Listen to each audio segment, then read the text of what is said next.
Assalamualaikum warahmatullahi wabarakatuh.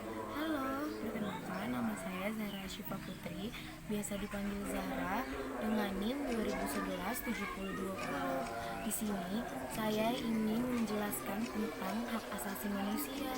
Selamat menyaksikan. Hak asasi manusia adalah hak yang harus dimiliki oleh manusia semenjak dari dalam kandungan hingga lahir, yang diakui oleh semua orang, yang berlaku secara universal. Hak asasi manusia itu adalah melindungi orang dari kekerasan dan sewenang-wenang. Yang kedua, mengembangkan rasa saling menghargai antar manusia. Yang ketiga, mendorong tindakan yang dimana dilandasi kesadaran atau tanggung jawab untuk menjamin bahwa hak-hak orang lain tidak dilanggar.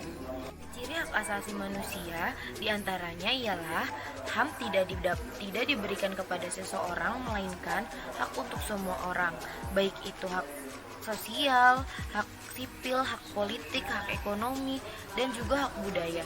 Yang kedua, HAM tidak dapat dicabut, dihilangkan, ataupun diserahkan. Yang ketiga, HAM bersifat hakiki, yaitu di mana sudah sejak manusia lahir ke dunia. Yang keempat, HAM bersifat universal. Macam-macam HAM. Yang pertama, ada hak asasi pribadi atau personal right, yaitu hak asasi yang berhubungan dengan kehidupan pribadi manusia. Contoh hak asasi pribadi ini yaitu hak kebebasan untuk bergerak, berpergian, dan berpindah-pindah tempat. Yang kedua, hak kebebasan mengeluarkan atau menyatakan pendapat. Yang ketiga, hak kebebasan memilih dan aktif dalam organisasi dan perkumpulan. Kedua, ada hak asasi politik atau political right, yaitu hak asasi yang berhubungan dengan kehidupan politik. Contohnya, hak untuk memilih dan dipilih dalam suatu pemilihan. Yang kedua, hak ikut serta dalam kegiatan pemerintahan. Yang ketiga, hak membuat dan mendirikan partai politik serta organisasi politik lainnya. Yang keempat, hak untuk membuat dan mengajukan usulan petisi. Nah, ada juga hak hukum legal equality right, yaitu hak yang berkaitan dengan kehidupan hukum dan pemerintahan. Contoh hak ini yaitu hak mendapatkan perlakuan yang sama dalam hukum dan pemerintahan, hak untuk menjadi pegawai negeri sipil atau PNS. Yang ketiga, untuk mendapatkan layanan dan perlindungan hukum. Lalu ada hak asasi ekonomi atau property right, yaitu hak yang berhubungan dengan kegiatan ekonomi. Contoh hak asasi ini, hak kebebasan melakukan kegiatan jual beli, hak kebebasan mengadakan perjanjian kontrak, hak kebebasan menyelenggarakan sewa menyewa dan utang piutang, dan hak kebebasan untuk memiliki sesuatu. Selanjutnya ada hak asasi peradilan atau procedural right, yaitu hak diperlakukan sama dalam tata cara pengadilan. Contoh hak ini, hak mendapat pembelaan hukum di pengadilan. Yang kedua, hak persamaan atas perlakuan, penggeledahan, penangkapan, penahanan, dan penyelidikan di muka hukum.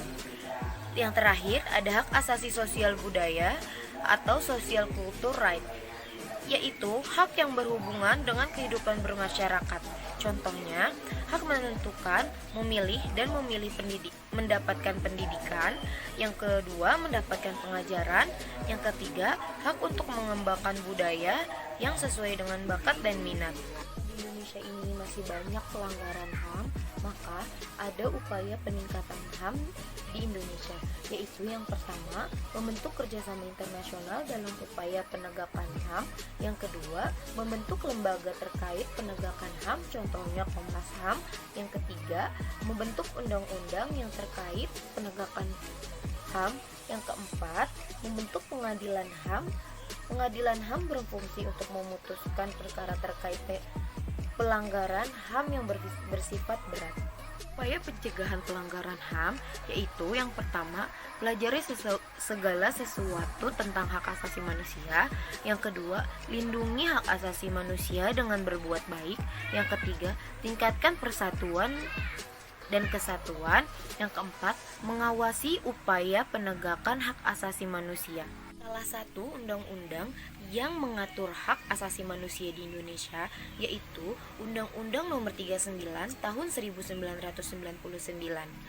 Adapun hak-hak yang ada di dalam undang-undang ini, yaitu yang pertama ada hak untuk hidup pasal 4, hak untuk berkeluarga pasal 10, hak untuk mengembangkan diri pasal 11 sampai 16, hak untuk memperoleh keadilan pasal 17 sampai 19, hak atas kebebasan pribadi pasal 20 sampai 27, hak atas rasa aman 20 sampai 35, hak atas kesejahteraan pasal 36 sampai 42, hak turut serta dalam pemerintahan pasal 43 sampai 44, hak wanita pasal 45 sampai 51, dan yang terakhir hak anak pasal 52 sampai 60. Penjelasan saya di dalam video ini, apabila ada salah kata mohon dimaafkan.